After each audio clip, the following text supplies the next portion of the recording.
Hello everyone and welcome back to the channel for some more Star Wars Battlefront II news. It feels like it's been a while since I've made a news update, and well, that's because it has been. For whatever reason, DICE has been completely silent for the past week, and as such, there really hasn't been any news to speak of, but yesterday, a fair bit of news broke in the morning, and then the devs just kept on releasing bits of information throughout the entire day and into the night, to the point where we almost have so much to cover I couldn't fit it into a single video, but I think we can fit it all in as long as I don't take too long on each topic. As always guys, if you do enjoy the videos, be sure to leave a like. This channel has been absolutely thriving again lately, and that certainly won't be the case without your incredible support.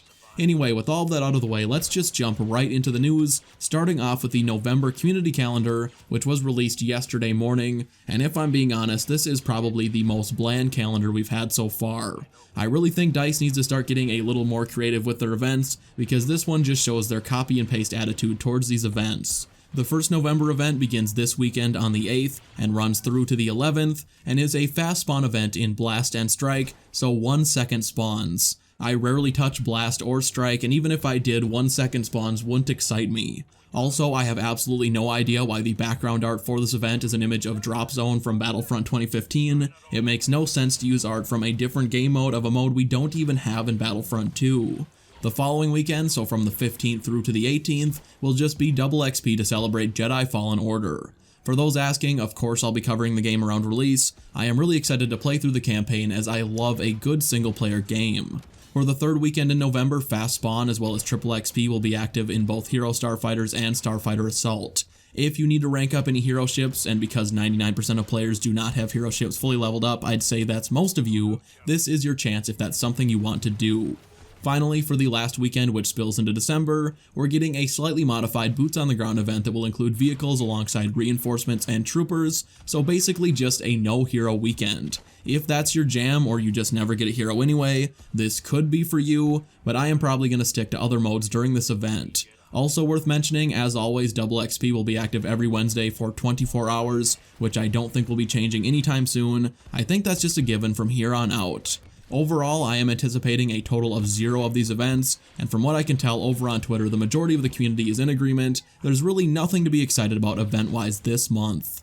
Moving on, we have another big news drop in regards to which content is coming this month, and that is that no content is coming this month. Now, this isn't nearly as bad as it sounds. From the looks of it, the November patch is only delayed by 1 week, but yesterday our community manager announced that the patch originally scheduled for the end of November is now coming the first week of December instead, and we're still getting the originally scheduled December update right on time, so that means 2 big updates next month. Our community manager went on to say this isn't because of any bug fixes or anything like that, and the reason will be clear when the update is finally revealed, which to me and to most others is pretty clearly saying that the update is delayed because of something they can't yet show us.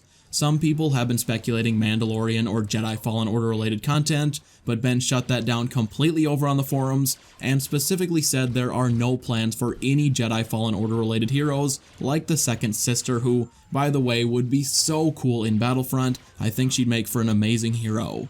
That leaves Episode 9 related content, which would fully make sense, at least to me.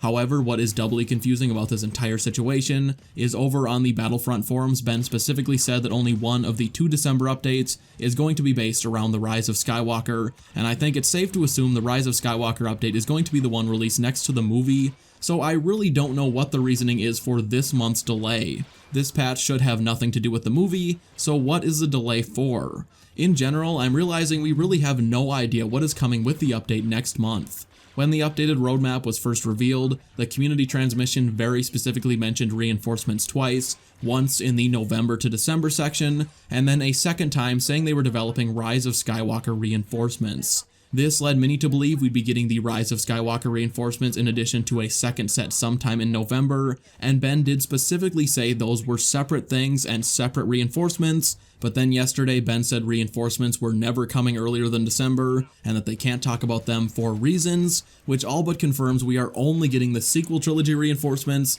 and that's it for reinforcement DLC until a later date.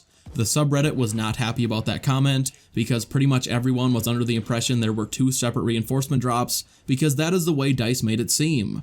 This is where DICE shows they still completely struggle with communication, because essentially no one has any real idea what is coming from the very next update, despite a roadmap being revealed for it months and months ago.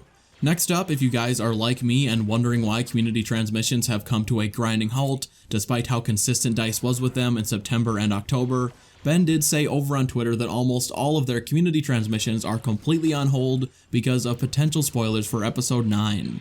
Because Ben specifically said yesterday that only one update has Episode 9 content, these must be in regards to the second update of the month that releases after the film does, which I believe is the 21st of December. This makes total sense. We know we are getting a new map, the previously mentioned reinforcements, which are almost certainly Sith troopers and a Resistance equivalent, and then of course some appearances for the sequel trilogy heroes. I would bet just about anything that Rey, Kylo, and Finn are all getting a new skin, which wouldn't really be a spoiler as there'll probably be ones in the trailer already, but my money is on an upcoming Palpatine appearance being a big part of the delayed transmissions. We still have no idea what Palpatine is going to look like physically in Rise of Skywalker, so obviously if they revealed an appearance for him ahead of the movie and any other promotional materials, that would be a huge spoiler. I'm not 100% confident we'll be getting a new Palpatine skin, mostly because I'm not even sure if Palpatine is going to have a strong physical presence in Rise of Skywalker, but I really hope so, because a new appearance for Sheev would be the best thing to come out of the Rise of Skywalker update, and that is not a knock on anything else, I just really love Palpatine. Also worth mentioning, Ben finally did confirm that development of Battlefront 2 will continue into 2020. Up until this point, we weren't entirely sure. No one from the team had specifically said otherwise, but they hadn't really confirmed anything either. They had hinted here and there, of course, but yesterday Ben did say that in December, DICE is going to be revealing their plans for January and likely beyond. I won't begin to speculate, at least not in this video. I honestly have no idea what is coming, but because the CEO of EA did say during an earnings call, which was like a month ago or 2 months ago, that DICE wouldn't be releasing any new shooters until 2021, and that they would be continuing to support all current titles until that time, I think it's safe to say 2020 will be another great year for Battlefront 2. Moving on, for those of you who missed out on any of the emotes, voice lines, victory poses, or hero skins from past events, Ben announced yesterday that all previous event items will be returning, so if you somehow missed anything because they've been really lenient, you will have another chance to unlock them. In my opinion, if they are going to keep bringing them back repeatedly and take away any exclusivity they ever had, DICE may as well just treat all future items like the Yavin Ceremony Luke appearance, have an event to unlock it for free, and then just leave it in the item shop for anyone else to purchase. To me, that makes way more sense and would be way less annoying than having events repeat over and over again. It seems like every other month at this point. I suppose it doesn't really matter, it's not that big of an annoyance, I just think it would make more sense, and I really think a game like this should just make iconic appearances readily available to anyone who wants them, and I imagine it would be frustrating if you were to pick up this game for the first time and be completely unable to unlock something so important like a New Hope Luke or Leia. Finally, DICE did make a pretty exciting announcement, as hero announcement lines are returning. If you remember back in Battlefront 2015, every time a hero or villain either spawned in or died, a commander would announce their arrival or demise. Just to refresh your memory, I'll play a few from the previous game. Boba Fett will provide support in wiping out these rebels. The Emperor will help assure our victory over these traitors. Han Solo has been tracked and spotted near your position. That smuggler must answer for his crimes against the Empire. Additional backup provided. A Trandoshan bounty hunter named Bosk. We've sent Bosk down to provide support. We have intelligence reports that indicates the rebel arms dealer 9 Numb is near your location. Imperial justice has been served. Lando Calrissian is no longer a threat. Director Orson Krennic has been brought in to turn the tide of the battle.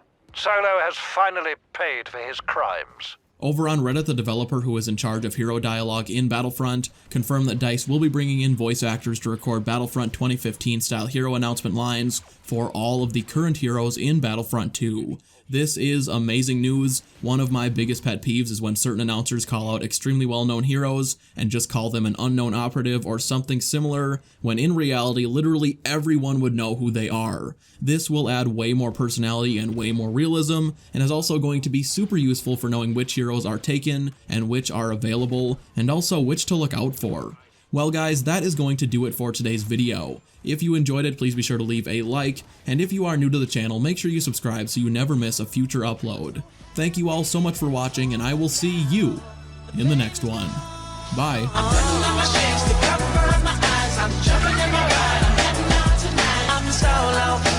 soul.